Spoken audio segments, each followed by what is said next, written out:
This is one of those accounts from my youth that still gives me chills recollecting it, even today. It was October, and my family was on vacation at a family resort in Catskill, New York. It was somewhat in the middle of nowhere, except there were a good number of different families at the resort. There were a lot of children, and I recall the hotel being encircled by timberland on all sides, but the actual resort grounds were fairly large. I was 8 years old, and I was an awkward, shy kid for most of my childhood. I would follow the lead of my older siblings normally when in group environments. I'm the third child of 4. I have 3 siblings. During this vacation, my older siblings, Eric and Josh, were mostly hanging out with each other since they're closer in age than I am with them. My younger brother, Craig, was only 4, so he was constantly with my parents. When we weren't all together doing resort activities, everyone generally split up. My dad gave us all money to play games at the arcade inside the activity hall building. My parents believed I was with my older siblings at one point, but I was alone, just exploring the resort grounds. I strolled around the large concrete pathway that circled around the entire resort. I passed by some families playing bocce ball, croquet, and different games. I was somewhat looking for my siblings or simply anything to occupy myself. I started exploring the inside of the activity hall building and found the arcade my dad had mentioned. It was indeed a pretty impressively sized arcade. It had a lot of pinball machines and the usual classic arcade machines of the time. Most of the games were only a quarter to play. So, I looked around for a game I wanted to play, and I noticed in one corner of the room a door with this really fogged up looking square glass window in the center. It was like a special kind of glass that was hard to see through. I thought I could see something through the glass, so I walked a little closer to the door to look through it better, and I saw this humanoid figure standing there, staring through the window. I looked at it for about 15 seconds, and it wouldn't move. I could barely make out the face of it through the odd glass, but it sort of looked like a Halloween prop. It was Halloween season, after all, so that's what I assumed it was, a decoration meant to scare the kids. I walked off to find a game and ended up playing the Simpsons arcade game. The arcade machine was in view of that door, and I couldn't help but keep looking over at it every few moments, still seeing that blurred image of the figure on the other side of the door. If it was a decoration, it was doing its job and creeping me out. After I lost the game, I just had to go back to the door and look through the glass again, this time putting my face practically right up to the glass. I saw the blurred face of the figure standing there. It was a person, for sure.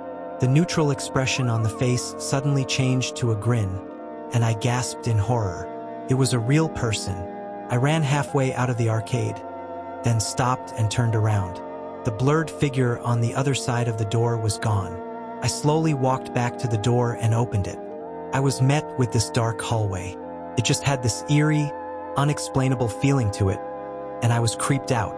I didn't see anyone in there, but it was so dim, just feet away from the door, that for all I knew, someone could have been hiding further down the hall. I went back to the arcade to where I came in from and went straight back to our room, staying there until my parents returned. I told them about it, and I'm sure they found it odd. That night, when we all had dinner together in the dining hall, something unsettling happened. I saw a man sitting alone at one of the nearby tables. He was facing me and looking at me. He had a plate of food in front of him, but I don't recall seeing him eating. When he saw me look back at him, he smiled immediately. I remembered the man I saw on the other side of the door, even through that foggy glass. I felt like the face and smile matched. I quietly told my parents about the man, scared, and they looked back at the man, which caused him to stop looking. My dad told me to just not look that man's way. Pretty soon, the man got up and left, but he took one last look at me before he did. I did my best to look away and pretend not to see. That was the last time I saw that man on our trip. I look back on it and feel like he was most likely a predator. The way he just stood there, still as a statue, watching me for so long, and then that creepy smile. If I'm right, I hope no kids ever fell victim to him. I once dealt with a very bad stalker situation as a male when I was 23. I had met this girl, Alyssa, who was 19. I actually slid into her DMs on Instagram, and it went from there. I was surprised she responded to me because she had a lot of followers. We hung out a few times, but she seemed incredibly clingy very quickly. which was a major turnoff for me. I started hanging out with other girls, and as I would get new followers, Alyssa actually messaged me angrily about it, as if we were dating.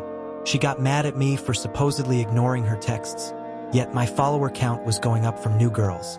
It was really funny at first. I didn't really let it bother me. I started talking to this girl, Meg, and on our second date, we decided to go to Dave & Buster's. We drank a little before we went, so when we got there, we already kind of had a buzz going. We were playing the Basketball Connect 4 game. That's when my phone kept going off in my pocket. After the clock on the game ended, I checked my phone and got 3 messages from a random number and a picture. The picture was of Meg and me before the basketball game. The text said, "No way, I'm at Dave & Buster's too."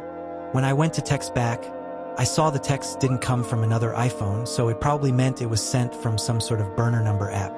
I looked in the direction from where the picture was taken. My first guess was that it would have been Alyssa, but she wasn't there. It was just a few other groups of people playing different games.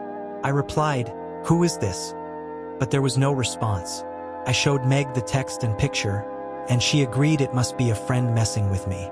We went across the place to a different game, and it happened again.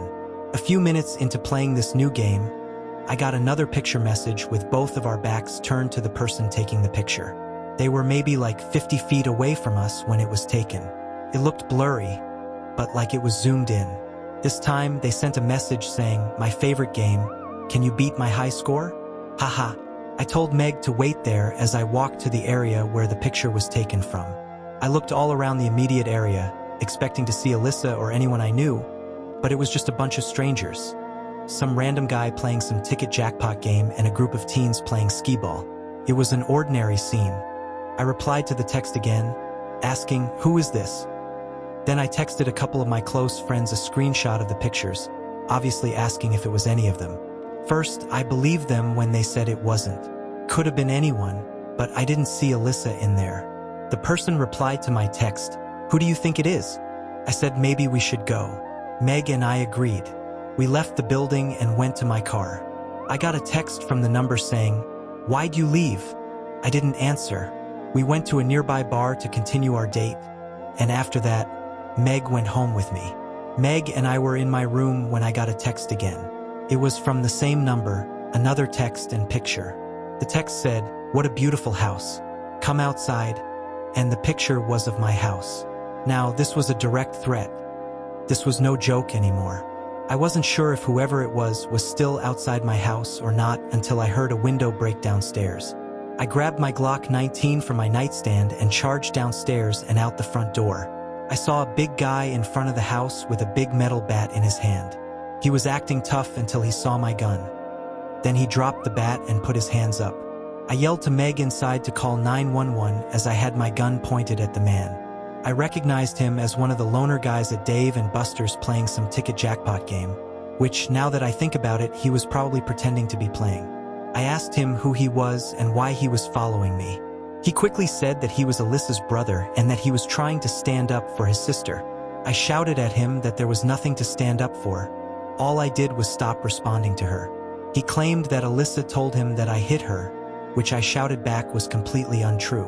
I just hung out with her a couple of times and lost interest.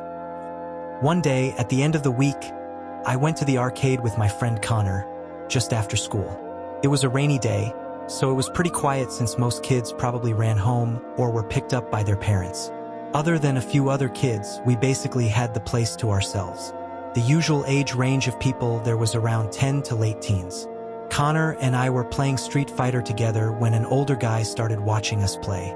Looking back now, I'd say he was around 35, which seemed really old to us when we were just 10.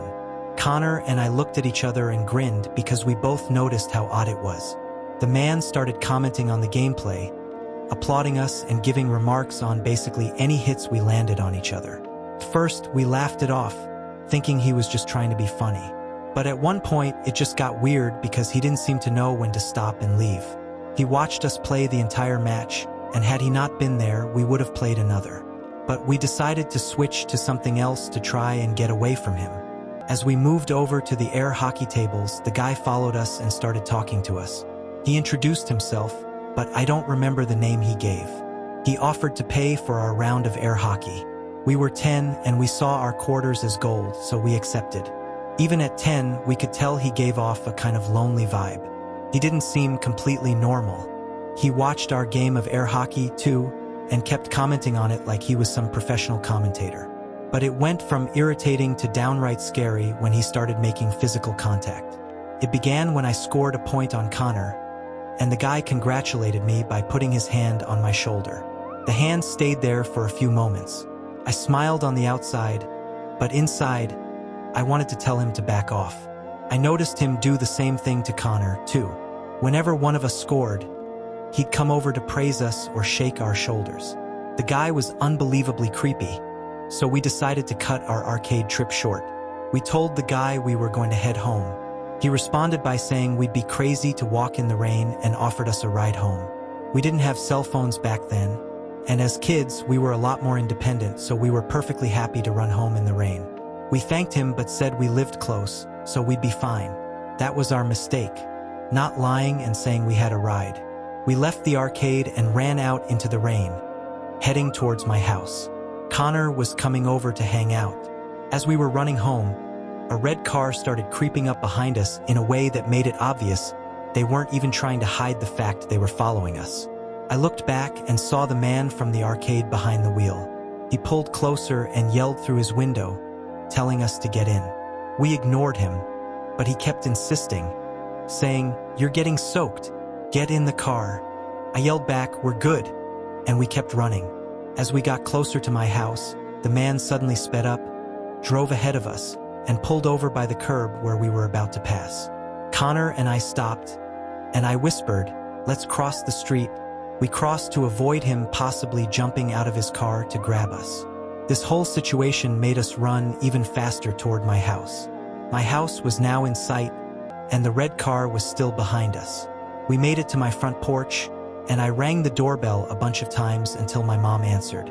We pointed to the red car, but by then, it was already all the way down the street. We told her about the man who had been following us from the arcade, and she was furious that we led him right back to our house instead of ringing a neighbor's doorbell. And she was right, because the next day when I was leaving to walk to school, I saw that red car parked a few houses down on the opposite side of the street. I immediately went back inside to tell my parents.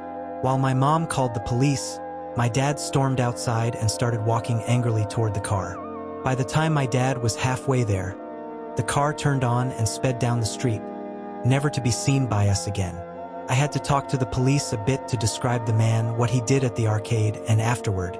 Unfortunately, my dad didn't get the license plate, but the police had the information on the make and model of the car. Still, I don't think they ever found the guy. He was obviously unhinged. We weren't allowed back at that arcade by our parents, and the arcade owner was warned about that man. Please like, share, and subscribe to my YouTube channel, Ghostly Gloom Stories.